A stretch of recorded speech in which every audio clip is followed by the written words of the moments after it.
We start in occupied East Jerusalem, where Israeli forces have arrested 5 people suspected of spitting at Christian pilgrims.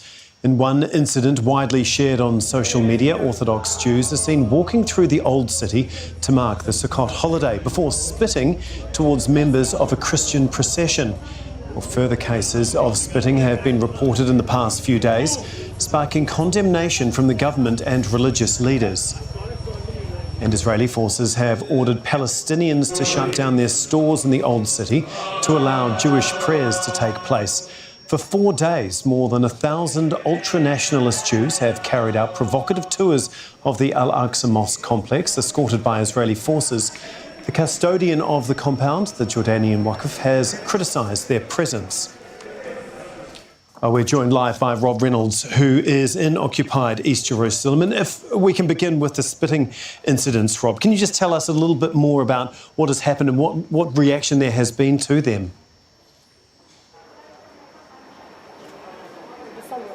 Well, certainly, Tom, this has created something of a scandal in Israel with the Prime Minister, Benjamin Netanyahu, and other officials, including religious officials, saying that this is unacceptable and that this is not in keeping with Israeli guarantees of freedom of religion and also protection of the many thousands, hundreds of thousands of pilgrims who visit the holy city of Jerusalem. But the incidents, nevertheless, as you said, widely featured on social media, widely shared. One of them showing a group of pilgrims carrying a cross into the streets of occupied East Jerusalem, then being spat upon by a group of men and boys, carrying or wearing ultra-Orthodox Jewish attire. And that was a small group, and he's lying. Listen, I'll be happy to talk to you later. It was 2 people. I'll be happy to talk to you later. And everybody right now, I'm busy. I have the right to interact. Sorry that there was some trouble here. Let's just move over this way. Shame of you. Okay, now I would like to continue with this by saying that there were several other videos showing, one of them showed ultra-Orthodox Jews spitting at 2 nuns outside a church. And then there was also another video showing from the inside of a church, showing people spitting towards the doorway. In any event, all of this, as I say, condemned by the authorities, and there were 5 arrests. One of them was a lot of emotions here, as you can see. One of the people arrested was a minor. The other 4 were adults. We don't know their names or exactly what their circumstances were. I'm going to give you a little bit of more information about these shop closures. These shop closures took place in a small area that is adjacent to the entrance to the Al-Aqsa complex. Now, Jews and other non-Muslims are allowed on certain days and at certain times to enter the Al-Aqsa complex, which is sacred to Muslims and to Jews as well. But these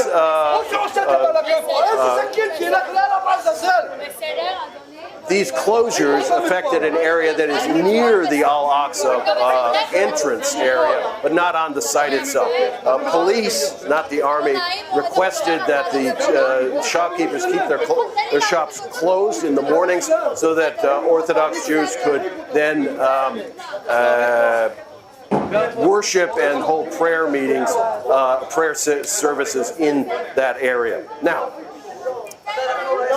the people that you see behind me, besides the police and the people who are shouting at me, many of them are returning from prayers at the Western Wall, a very sacred site here in occupied East Jerusalem. Jews, gotta go over here again. Jews are celebrating the Sukkot holiday. It's a week-long Holy Week, and prayer at the Western Wall is very important there for them.